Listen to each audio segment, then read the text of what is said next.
Hey, what's going on, guys? I hope you guys are having a good day. I'm Dr. Boyce Watkins from Your Black World and the Black Business School.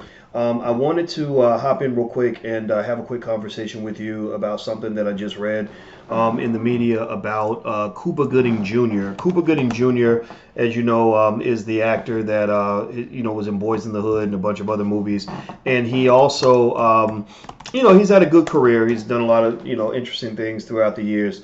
And it turns out that Cuba's in some big trouble over a situation that involved an alleged groping of a woman in New York. Apparently, allegedly, he was in a bar. He was drunk. He grabbed her breast, or I think it was he grabbed her breast. And next thing you know, he's on his way to turn himself into the LAPD.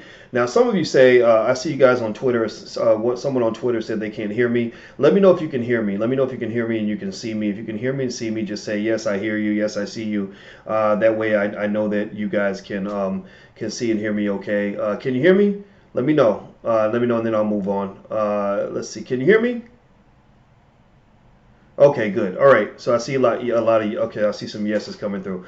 I don't know if the lady's a white woman or not. I don't know her ethnicity, and it doesn't matter. I mean, if you well, it does matter, but it doesn't matter in the sense that we all know that groping or whatever it is that people choose to do or might not choose to do, we know it's not appropriate no matter what, right? And so nobody's here saying that groping is okay. What I was thinking about was this. First of all, I think, in terms of his brand and everything, I wonder how that's going to play out for him. I wonder if he's just going to be able to kind of move on, or if it's going to be something that sort of hangs over his head and he becomes like the next Bill Cosby, whatever. But because we're kind of in a point where men who have interesting interactions with women, are kind of being persecuted on a pretty interesting level. But the other thing that really got my attention about this is the fact that Cuba was, according to people that are claiming that this happened, he was kind of pissy drunk. There are people that I heard from who, when I first talked about it, they said, "Oh yeah, Cuba gets drunk and he gets kind of crazy and blah blah blah blah." And now I don't drink, but I've seen people get drunk and get crazy, and it happens. And one of the things that crossed my mind was this, right?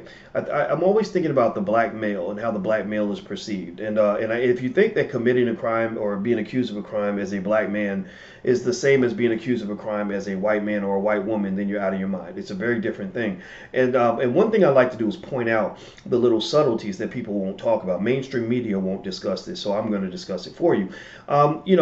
So Cuba was drunk. He allegedly grabbed a woman's breast. Groping is wrong. We know this. But here's the interesting thing. He was drunk, right? And one of the things that we do when it comes to white females in particular is we make the argument that if she's drunk, then she's not accountable for anything that she does. If she's drunk, then you discount everything. If she's drunk and she comes on to you and jumps on you and grabs your penis and puts it in her body and says, "Here, fuck me, have sex with me," whatever, and is having sex with two or three guys at one time, those guys will be charged with rape. They will be charged with rape, even if the woman is the aggressor. Go look up the case of Albert Wilson. The hashtag is Free Albert Wilson. Look up Free Albert Wilson, and you'll find out about his case. There was a young white girl who was really drunk, and she was very aggressive. She groped him. They groped each other on the dance floor. She jumped on him and wanted to have sex with him. People saw this. And he never had sex with her. He told her no thank you. He walked away. And he says that because he would not have sex with her, she got angry, and that caused some problems later on. But they still charged him with rape somehow, which I still don't understand it. I've had people try to explain it to me, but I just don't understand. I don't speak bullshit. I don't understand the language of bullshit. I don't speak gibberish. I don't speak retardation. I don't speak idiocy. I only understand logic and intellect and intelligence and doing the right thing. So I don't understand bullshit. So you can't explain to me why Albert Wilson got 12 years in prison for rape when he did not have sex with the girl. I know that there's probably some technicality or whatever, but no, they didn't have sex. They didn't do it. And he tried to get out of the situation, but yet he was charged with a crime, and he's going to be in prison for many years, and maybe he's going to get raped many, many times because people get raped in prison. So I just don't understand it. So my point is, and I'm going out of my way to talk about this because I just wanted to point out this sort of contradiction here. Cuba Gooding Jr. Let's say, just for the sake of saying it, let's say that he got really drunk and he reached out and grabbed a titty. right? Titty grabbing ain't right. We know it ain't right. But he's drunk.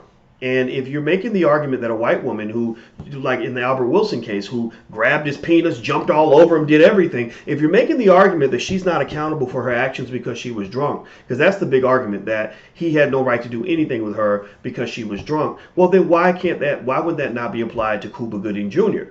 Right? Because, you know, I've seen women get drunk and do a whole lot worse than grabbing somebody's titty. Right? You know, so again, nobody's saying that titty grabbing is okay. Let's get away from that stupid argument that people are going to say, you're saying that groping is okay and you're excusing Cuba Gooding Jr. I give zero fucks about Cuba Gooding Jr. I don't like the dude. I think he's a little bit of a coon. Ever since he did Jerry Maguire, he's been cooning out for years. He'd run around with Becky, and when you run around with Becky and you're a black man, something bad's bound to happen to you. So I ain't got this is not for Cuba. This is for the black man in terms of pointing out the contradiction and the hypocrisy, so that you guys, when you go and you have these debates with people and they try to drop this nonsense on you, you'll have something that you can respond with that actually leads to logic and fairness and justice and equity, right? That's what I'm fighting for, is equity in terms of how we perceive these situations. So because I can guarantee you that if a white woman got drunk and grabbed a man's penis, she would not be going to jail, she would not be whatever. Also, if she grabs his penis and let's say they go have sex, she could actually technically charge him with rape, instead of him charging her with groping or whatever, right? So anyway, that's my 2 cents. I love to get your comments on it. Feel free, you know, I'm open-minded. I like to hear all perspectives. Unlike a lot of people right now, the liberals unfortunately don't like to hear anybody's point of view. They like to tell everybody that they're wrong and stupid. That's why I don't want to be a liberal. I'm definitely not a conservative, but I'm not a liberal either, because I just don't like. I'm a scholar. I'm a free thinker. I believe in being open-minded. I believe in hearing other points of view, and we don't have that right now in this country. Now we have people that if you don't agree with them, they want to terrorize you and shut you down. The biggest terrorists in America right now, honestly, a lot of them are coming out of the Democratic Party. They are terrorizing the shit out of people who disagree with them. I literally saw something today where what was it? Where Chick-fil-A was literally being condemned and couldn't build a restaurant in the San Antonio airport because they gave money to the Salvation Army.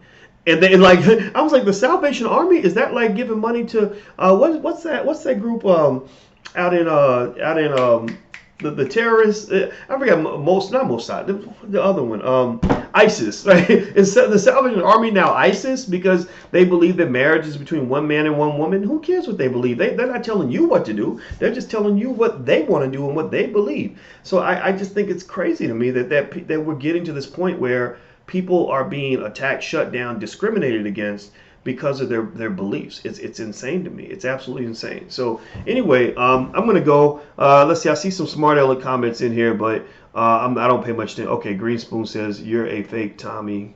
Why haven't you debated Tommy Sotomayor? Because I invited Tommy on my channel. Tommy just chose not to come on the channel. So just be clear about that. He was invited, just so you know. But anyway, I'm out of here, guys. Have a good day. I'll see you soon. Hit the thumbs up button. Hit the hearts and shares and likes and subscribes and all that. And I'm out of here, guys. I'll see you soon. Take care. Peace.